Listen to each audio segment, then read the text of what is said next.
Today's show is brought to you by Audible. Visit drjoelwade.com, scroll down, and click the Audible banner to get 2 free audiobooks and start your free Audible trial today. You are now listening to the Mastering Happiness podcast with Dr. Joel Wade. A happy moment can be a matter of luck. A happy life requires virtue. I say that in my new book, The Virtue of Happiness, and I want to go into some more detail about that today. There's a quote that's attributed to Aristotle.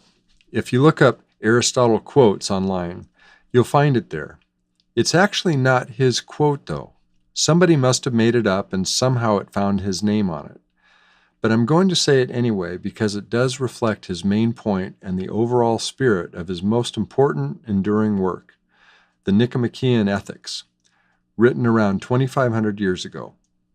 Happiness is the meaning and the purpose of life, the whole aim and end of human existence. That's a nice summation and a statement that happiness is itself a virtue. If you read Aristotle's Ethics, you'll find that theme resonating throughout. Aristotle saw happiness as something much more profound than just having a good time. A human life that's happy is not a trivial matter of being lucky, of getting what we want, pleasant pastimes, or the absence of responsibilities or pain. A human life that's happy is an accomplishment, a triumphant, sometimes even heroic creation. Sometimes we have to overcome tremendous physical or psychological hardships. Sometimes we have to resist strong short-term temptations or struggle to make sense of our path. As with any big, long-term project, a happy life takes work. It's complicated and time-consuming, more like a great symphony of harmony and counterpoint than a simple, catchy jingle. To create a life that's truly happy over time takes discipline, passion, and courage. Happiness is definitely not simply a smiley face. But happiness is one of those words, like love, that can mean many different things. I love my wife. I love our kids. I love my other family and friends. I also love chocolate and smoked salmon and swimming, but in very different ways. So let me begin by defining what I mean by happiness. If you've been around for a while, you know that life can hurt. Everything doesn't always go great. There are setbacks and challenges and sometimes tragedies. So I want to be clear that when I'm talking about happiness, I'm not talking about pretending to be cheerful or denying any of life's hardships. We can get caught up in the idea that happiness is about things going well in the world. But that's not it either.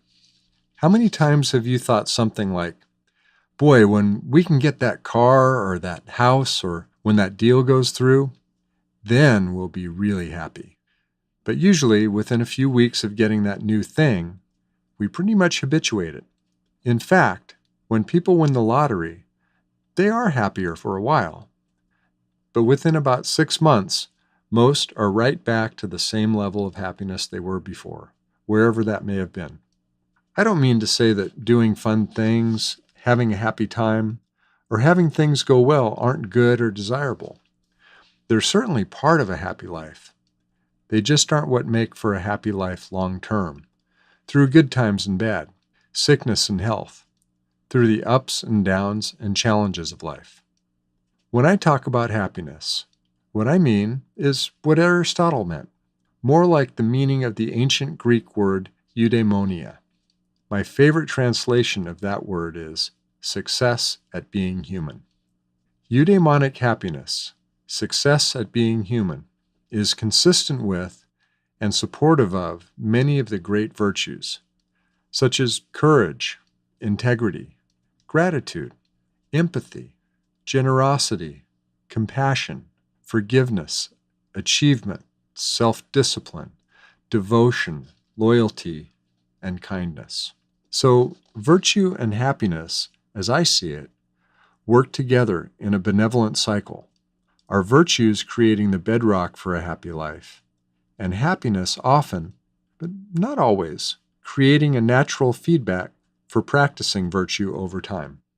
Now, if you wanted to learn and master chess or basketball or any complex skill, You'd want to deliberately practice the different elements of that skill. It's no different with happiness, with success at being human. We get good at whatever we practice, good or bad. If you practice being grumpy and bitter, you'll be grumpy and bitter a lot. If you practice being mean and rude, you'll be mean and rude.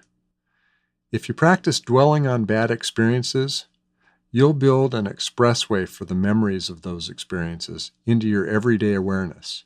You'll think about them all the time. On the other hand, if you practice looking for the good in people, you'll start to find it, and over time it'll really start to jump right out at you.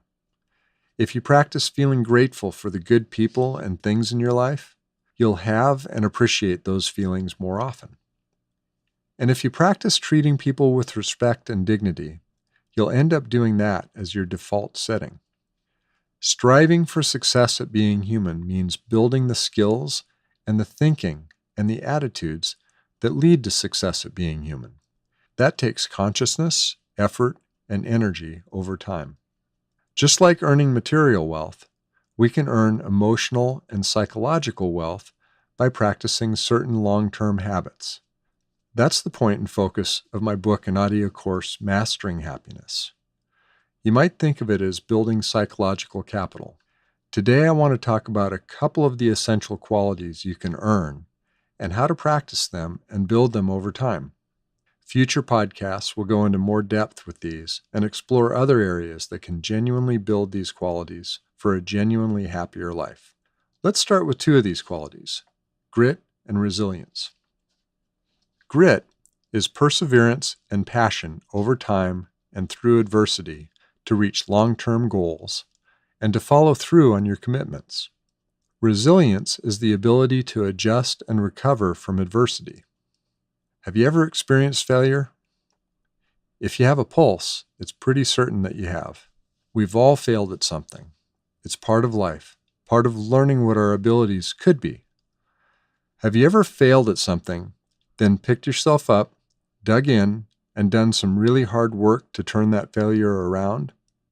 If you can think of an example of that, that's a personal example of your own grit and resilience. And it can help to see and acknowledge having done that as an example of your own strength. When you fail but persevere, you earn something that you couldn't have achieved otherwise. You're different from it. You earn a reputation with yourself as a person who can endure through hard times and come out the other side. It's easy to think that these are qualities that some people just have and some people don't. But it really doesn't work that way.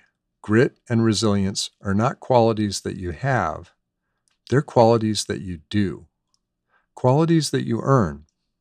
And by practicing the skills that can strengthen them, you can get better at them. I want to show you today several specific skills that you can practice deliberately that will help you to build more psychological capital, more grit and resilience, and therefore more long-term happiness. Now, when we think of grit and resilience, we probably are thinking of being tough, using our willpower, and soldiering through. That's part of the story, of course, particularly when dealing with a crisis. But a happy, successful life isn't just a hard slog from burden to burden. Today, I want to come at this a little bit differently. There's research that shows that our willpower, and therefore our capacity for grit and resilience, is strengthened significantly through cultivating three emotions: gratitude, pride, and compassion. The more grateful we feel, the more patience we have. Gratitude builds the ability to wait for the rewards of life, because we know we can trust that good things can happen. They've happened before, after all. The more genuine pride we feel, the more we're able to persevere on a difficult task. Now, I'm not talking about boastfulness or arrogance, just acknowledging and owning the things that we've done well, the triumphs we've achieved, the reputation we've built with ourselves. The more compassion we feel, the more able we are to resist temptation. Compassion takes the edge off of desperation and helps us to settle into ourselves, to feel more comfortable in our own skin. To begin to connect more with gratitude, the most straightforward and effective action to take is this. At the end of each day, think of 3 good things that happened that day and why they happened. This almost sounds too simple. It only takes a few minutes to do. But try practicing this regularly for a few weeks, and I think you'll find that it actually can make a big difference. The other thing I want to suggest is simply focusing your attention on the good people and circumstances of your life. It's easy to get drawn to the negative, rude people, hard times, painful situations. But it's easy to get drawn there because, often without intending to, we've simply practiced doing it a lot.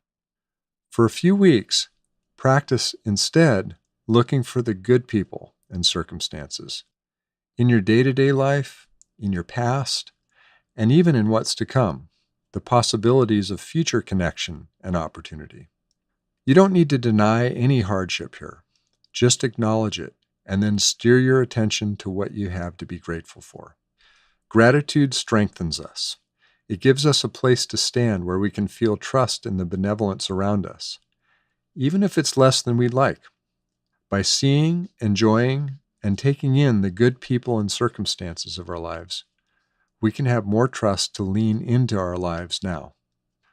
Pride is about our triumphs, the things that we've made happen, the choices that took energy and courage, the actions that we decided were worth risking the unknown, denying short-term rewards, using our willpower and vision to counter our impulses, the bonds that we've made and maintained so that we could achieve an important goal, stay true to our deepest values, or honor our relationships and commitments. While gratitude is about what we've been given, the gifts that have come to us in this world, our triumphs are the things we've earned, the achievements we've worked to bring into being, the relationships we've built, and the good things we've made happen. Our triumphs are that part of our reputation about which we can feel good, strong, and proud. Again, not in a boastful, arrogant sense, but in a way that gives us that quiet inner knowing that I'm a person who has done these difficult things that required courage, resilience, and grit. Because of that, I know that when I need to do difficult things in the future, I'm a person who can do that again. Our triumphs give us a strong place to stand, almost like a charging station for an electrical device. They allow us to fill ourselves with energy, resolve, and courage. As with gratitude, we don't want to deny anything. Grit and resilience is not built on self-deception. But we have a choice of what we focus on. We can accept our hardships and weaknesses, acknowledge them, but not dwell on them. But then we turn our purposeful gaze toward the strength that has gotten us through our hardships and created the good that we have in our lives now, charging our emotional batteries for the next challenge. It's important with gratitude to count our blessings, to acknowledge the gifts we've been given in this world. But it's just as important to acknowledge the gifts we've given to ourselves. Take some time to search for and acknowledge your triumphs, the choices you've made, actions you've taken, bonds you've built, trials you've endured, and courage you've found, the positive reputation you've made for yourself. Don't compare yourself with anyone else. We don't know what other people's inner worlds are, what they've endured or been blessed with, and this is not a competition or some public show of glory. This is a supremely personal thing, looking for when you've manifested your own inner strength and resolve, and owning it. Notice how you feel physically and emotionally when you own the statement, I am a person who has done this, whatever the challenging or difficult thing you've come through. Think about that sentence and fill it with a few of the things you've done that you're proud of. Compassion for ourselves and for others is essential for a happy life. It also strengthens us and allows us to be grittier and more resilient. There are so many images and stories that we see nowadays through social media, showing people's absolute best moments in a way that can look like this is their everyday life. The truth of real life is much different than this. Now, I love success and joy, and especially triumphing through to achieve great things. Life can be a truly heroic journey, and I'm not downplaying that here. But every win isn't big and bright and public. Sometimes our greatest triumphs are extremely personal. Sometimes our toughest struggles are much more private. Ask anyone who's sober, who's struggled with drug or alcohol addiction, what they're most proud of, and you're likely to hear that it's their sobriety. We all deal with something to some degree. It might be depression, anxiety, attention deficit disorder, or other psychological troubles. Fears and insecurities can stop us from leaning into our lives. And we all make mistakes or do things we regret or get stuck and don't know what to do next. These kind of things are not signs that we're broken, that there's something wrong with us or bad about us. These are all supremely human experiences. Accepting that we have any of these to deal with is not a sign of weakness or some kind of resignation.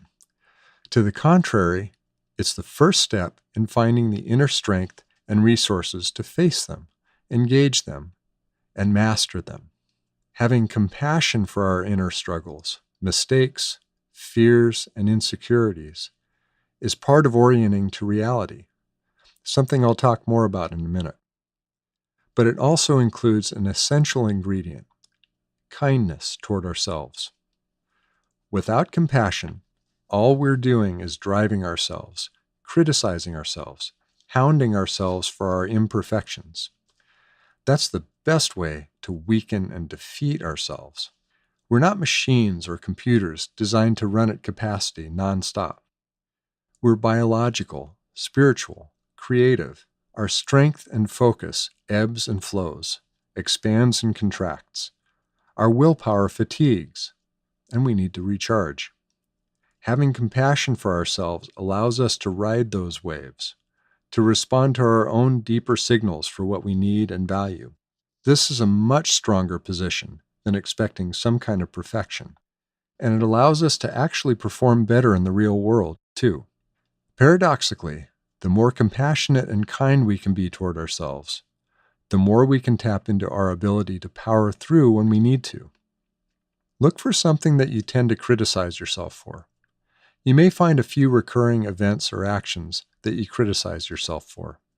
See what happens if you can catch yourself about to do that, and instead, see if you can forgive yourself and accept that this was a hard time for you, maybe a weak moment. Let me add one more dimension here. Often, the things we judge ourselves for in the past are the very experiences that we had to go through in order to learn not to ever do them again. In other words, you can thank your younger self for that painful lesson back then so that you know better now than to repeat it. Over the next couple of weeks, see if you can bring just 5% more compassion toward yourself. This is also the essential ingredient for genuine compassion toward others. We can't give what we don't have ourselves. Now I want to focus on that other element of compassion, the importance of orienting to reality. If you want to make yourself fragile and vulnerable, do your best to avoid reality. If you want to grow and strengthen your grit and resilience, you have to start with what's true. You don't have to like it, and you don't have to resign yourself that you have to stay that way. But you do have to acknowledge and accept that what's true is true. Think of this like the "You Are Here" arrow on those maps in shopping centers or campuses. Acknowledging what's true orients us to our starting point and helps us find the direction we need to go to improve our situation, however bad it may be now. To make this very tangible, think of something you want to improve in your life. It may be a relationship or a skill or a problem, and ask yourself this question: what's hard for me to admit about this situation? Then see if what comes to mind is important to look at. This is just a start, a beginning of orienting to what the journey ahead may be. These are very tangible, specific skills that you can think about and practice right now. If you practice them over time until they become habits, they'll improve your personal sense of happiness and your relationships with others. They may seem simple, but these are just a few of the actions that express a stance toward life of engagement, growth, and benevolence, an active, problem-solving approach to life. Happiness, as I'm talking about it, is not trivial or frivolous. Happiness is not just a smiley face. Eudaimonic happiness, success at being human, is a triumph of integrity, self-discipline, empathy, and devotion. It's the reputation you build with yourself and the reputation you build with others. The skills that it requires are in many ways the very building blocks of virtue and the foundation of a genuinely good life, a meaningful life, a life you can be happy with, a life you can be proud of.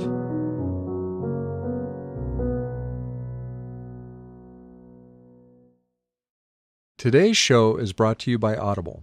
If you haven't heard of Audible, let me tell you about it.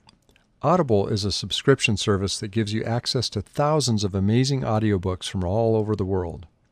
If you're listening to this podcast, then you're probably familiar with the amazing positive benefits that audio programs can provide. There's no better platform than Audible when it comes to discovering new and exciting audiobooks to enjoy. Now, exclusively for my listeners, you can start your absolutely free 30-day trial and receive 2 free audiobooks just for trying out Audible.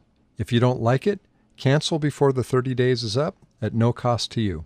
Visit drjoelwade.com, scroll down to the bottom of the page, and click on the Audible banner.